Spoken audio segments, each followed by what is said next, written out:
If you've noticed that your walk has become shorter, slower, less steady, or just not quite your own anymore after 70, I want you to hear this clearly. It is not always just old age, and it is not something you should ignore, because very often the way a person walks begins to change long before they have a major fall, long before they lose confidence, and long before the family starts saying, maybe you should sit this one out. And that is exactly why this matters. I've seen this so many times. A man tells me, "Doctor, my knees are getting old." A woman tells me, "I'm just slowing down." But when I watch them stand up, turn, and take a few steps, I can often see something much deeper. It is not only pain, it is not only age, it is a breakdown in the body's walking system, the hidden network that keeps you moving with strength, rhythm, balance, and trust in your own legs.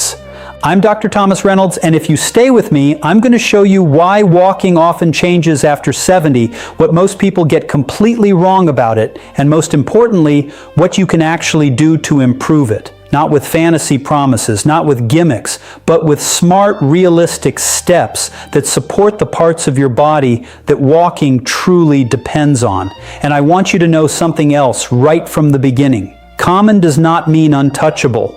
Yes, the body changes with age. Muscles shrink more easily. Reaction time slows. Nerves may not send signals as crisply as they once did. Balance becomes more fragile. But that does not mean your walking must keep fading without a fight. In many older adults, the right kind of daily retraining can make a meaningful difference. So let's walk through this together. I'm going to count down the biggest reasons you may not be walking properly anymore after 70, and the later reasons are often the ones people never hear about. Then at the end, I'll show you the real fix no one explains well enough: how to rebuild walking as a system, not just as a symptom. And if this sounds like you or someone you love, let me know in the comments how old you are and what you've noticed first. Slower steps, poor balance, leg weakness, pain, fear, or fatigue. I always learn a great deal from what older adults are actually living through, not just what shows up in a textbook. Let's start with number 7. Number 7, your feet may no longer be giving your brain clear information. Most people think of the feet as simple blocks at the bottom of the body, but they are not. Your feet are sensors. Thousands of tiny nerve endings in the soles help tell your brain where you are, how your weight is shifting, and whether the ground beneath you is firm, uneven, soft, or slippery. In younger years, this system works quietly in the background. After 70, it often becomes less reliable. That can happen for several reasons. The muscles in the feet get weaker, the toes stiffen, the arches lose some spring, sometimes mild nerve damage begins, especially in people with diabetes, prediabetes, B vitamin deficiency, or long-standing circulation issues. The result is subtle at first. You don't necessarily feel numb. You just stop trusting the ground. And when your feet stop sending clean signals, your walk changes. You shorten your stride. You shuffle a little more. You slap the floor instead of rolling through the step. Your brain starts protecting you before you even realize it. So what helps? First, wake the feet up again. Barefoot time at home on safe, flat surfaces may help some older adults reconnect with the floor. Toe spreads, towel scrunches, and simply pressing the big toe gently down while lifting the arch can help reactivate small foot muscles. Even rubbing the soles with a textured ball for a minute or two may improve awareness before a walk. Simple does not mean trivial. Sometimes the first improvement in walking begins all the way down at the feet.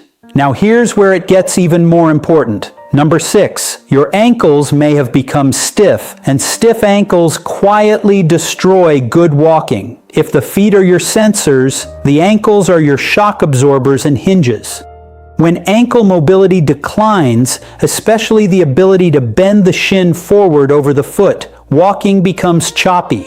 The body can't glide. It has to compensate. And compensation is expensive. If your ankle stops moving well, your knee takes extra stress, your hips twist more than they should, your steps get shorter, you may even begin leaning forward or side to side without noticing it. I often tell patients to imagine a rusty door hinge. The door still opens, but it drags, sticks, and pulls on the frame. That is what a stiff ankle does to the rest of the body. Why does this happen more after 70? Less movement, more sitting, previous injuries, arthritis, swelling. Even cautious walking itself can feed the problem, because when you stop using a joint fully, it becomes even less willing to move.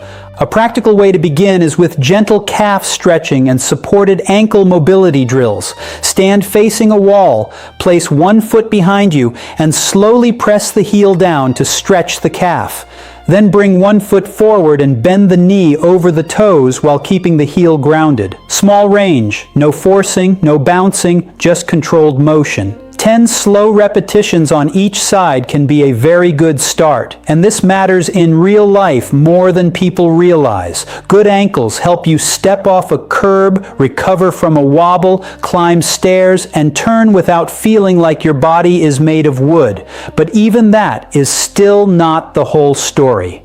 Number 5, your hips and glutes may be going offline. This is one of the biggest hidden reasons older adults stop walking properly. Not because the legs are completely weak, but because the wrong muscles are doing the work. Your glutes, the large muscles around your hips and backside, are your stabilizers and your engines. They help keep the pelvis level when you stand on one leg. And remember, walking is basically controlled falling from one leg to the other. If those muscles are weak or sleepy, the body starts searching for backup. That is when the walk becomes wobbly, side to side, or heavy. That is when getting up from a chair takes momentum instead of strength. That is when stairs begin to feel like negotiation instead of movement. After 70, this is extremely common because of sarcopenia, which simply means age-related muscle loss. But here is the part many people miss. Muscle loss is not just about size, it is also about signal quality. Muscles may still be there, but they are not firing at the right time, in the right order, with enough force. So don't just think I need stronger legs. Think I need better muscle recruitment. A few of the best starting exercises are surprisingly basic. Sit to stand from a firm chair, slow side leg lifts while holding a counter, supported mini squats, and glute squeezes while standing tall. The key is quality, not speed. You want the hips to wake up, not the lower back to take over. If you do sit to stands, do them with control. Lean forward slightly, press through your heels, stand tall, then sit back down slowly. That single movement can support strength for walking, balance, stair climbing, and independence in the bathroom, kitchen, and bedroom. In other words, real life. And now we move into something even more overlooked. Number 4, your balance system may be running on poor information. Balance is not one thing. It is a team effort between your eyes, your inner ears, your joints, your feet, your muscles, and your brain. If one member of that team becomes unreliable, the whole system starts to hesitate. This is why some older adults say, "I'm fine when I hold on to something, but once I let go, I don't feel steady." That feeling is real. It may happen because the brain is receiving mixed signals. The eyes say one thing, the feet say another. The inner ear, which helps detect head movement and spatial orientation, may not be as sharp as it once was. It's a little like trying to drive in fog with a dim windshield and a faulty GPS. You can still move, but you move carefully, slowly, and with tension. And tension changes your walk. You stiffen the knees. You stop swinging your arms naturally. You widen your stance. You stop turning your head while walking. All of that reduces fluidity and increases fatigue. This is why balance training matters so much. Not reckless balance training. Smart, safe balance training. Standing with feet closer together while holding a counter.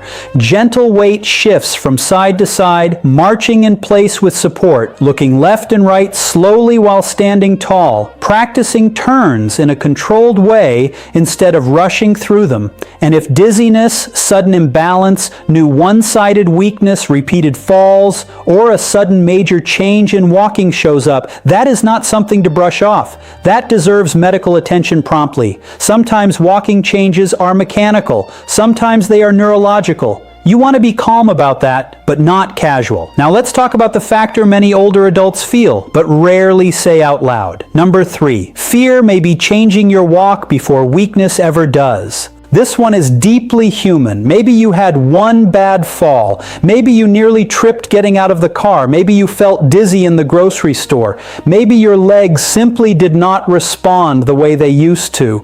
And ever since then, your body has been walking with caution. The problem is, fear creates its own walking pattern. You slow down too much. You stop rotating through the hips. You grip the floor with the toes. You hold your breath. You look down constantly. You move like someone carrying a glass bowl filled to the edge. And the cruel part is this: the more careful you become in the wrong way, the less natural your walking becomes. And the less natural your walking becomes, the less confident you feel. So the goal is not to shame fear. Fear after 70 often has wisdom in it. The goal is to retrain confidence safely. That means using support when needed, but not surrendering movement. Practice in a hallway, along a kitchen counter, or with a physical therapist if appropriate. Repeat simple patterns until the body remembers, I can do this. Confidence is not built by thinking. It is built by successful repetition. If you've made it this far and this is already helping you think differently about walking, take a moment to subscribe. This channel is here to give you clear, calm, medically grounded guidance that respects what aging really feels like. Now, the next reason is one of the most medically important. Number 2, your nerves, circulation, or medications may be interfering with the signal.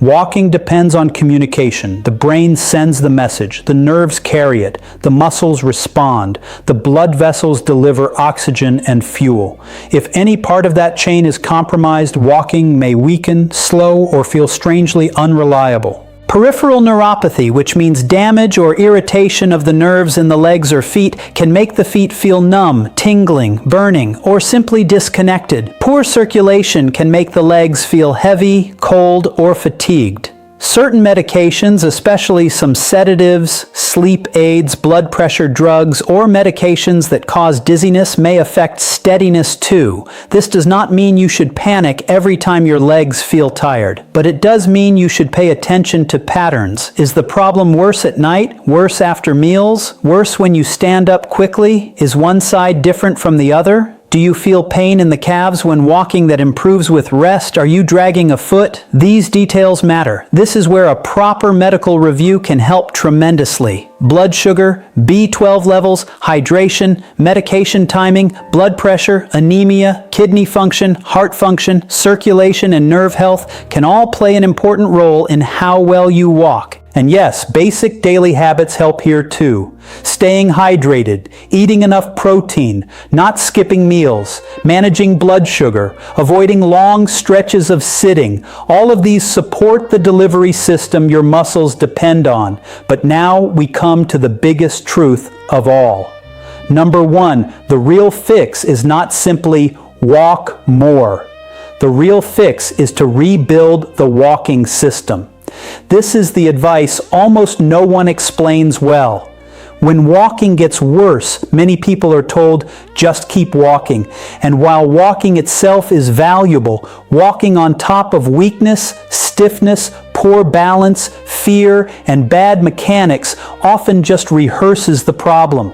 You do not just need more walking. You may need better inputs, better strength, better balance, and better rhythm. Think of it this way. If a piano is out of tune, hitting the keys more often does not fix the music. You tune the instrument first, then the song returns. So here is the practical reset I want you to remember.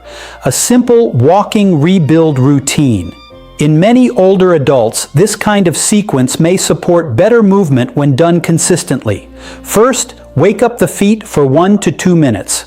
Toe spreads, heel-to-toe rocking, or gentle sole stimulation. Second, loosen the ankles for 1 to 2 minutes. Calf stretch, knee over toe ankle bends, slow heel raises if safe. Third, activate the hips and legs for 2 to 3 minutes. Sit to stands, supported mini squats, or side leg lifts. Fourth, challenge balance safely for 1 to 2 minutes. Counter-supported marching, weight shifts, or standing with a narrower stance. Fifth, then walk with intention, not mindless walking, intentional walking. Stand tall, look ahead, let the arms swing, roll through the foot, take slightly longer, smoother steps if you can do so safely. Even 5 to 10 focused minutes may be more useful than 20 minutes of stiff guarded shuffling. That is the real fix no one tells you. Walking is a skill, and skills can be practiced. Now, will this reverse every cause? No. If severe arthritis, advanced neurological disease, spinal problems, major vascular disease, or serious balance disorders are involved, you may need more targeted care. But even then, rebuilding the parts of the system you can influence often still helps. And one more important point, consistency matters far more than intensity. You do not need heroic workouts. You need repeated signals, daily reminders to the brain, the muscles, the joints, and the balance system that this body still moves. This body still adapts. This body is still worth training. Because the truth is, walking is not just about walking. It is about getting to the bathroom in time without fear. It is about answering the door without bracing yourself. It is about making your own tea, shopping for your own groceries, visiting family, taking a morning stroll, and feeling that your life still belongs to you. That is why I care so much about this subject. When walking changes, people often think they are just losing speed. But what they are really afraid of losing is freedom, and that fear makes perfect sense. So if your walk is not what it used to be after 70, please do not tell yourself the story that it is over. Tell yourself the truth instead. Something in the walking system needs attention. Maybe your feet need better feedback. Maybe your ankles need movement. Maybe your hips need strength. Maybe your balance system needs retraining. Maybe your nerves, circulation, or medications need a closer look. Maybe your confidence needs rebuilding, one successful step at a time. None of that is weakness. That is information. And information gives you power. Start small. Start safely. Start consistently. If needed, work with your physician, a physical therapist, or a mobility specialist, especially if your walking has changed suddenly, you are falling, or you have numbness, dizziness, chest symptoms, or significant weakness. There is no shame in getting help early. In fact, that is often the smartest thing you can do. I truly believe this. Many people do not need more fear. They need better explanations. They need practical steps. They need someone to say, yes, this is common. No, you are not imagining it. And yes, there are still things you can do. So take that hope with you today. Your walk may not feel perfect right now, but improvement is not always dramatic. Sometimes it begins with more control getting out of a chair. Sometimes it begins with less wobble at the kitchen counter. Sometimes it begins with one smoother walk to the mailbox. That counts. It all counts. Thank you for spending this time with me. If this spoke to you, leave me a comment and tell me what part of walking has changed most for you. And if you want more honest, practical guidance for healthy aging, independence, balance, memory, circulation, and strength, subscribe and join me again. I'm Dr. Thomas Reynolds, and I'll see you in the next one.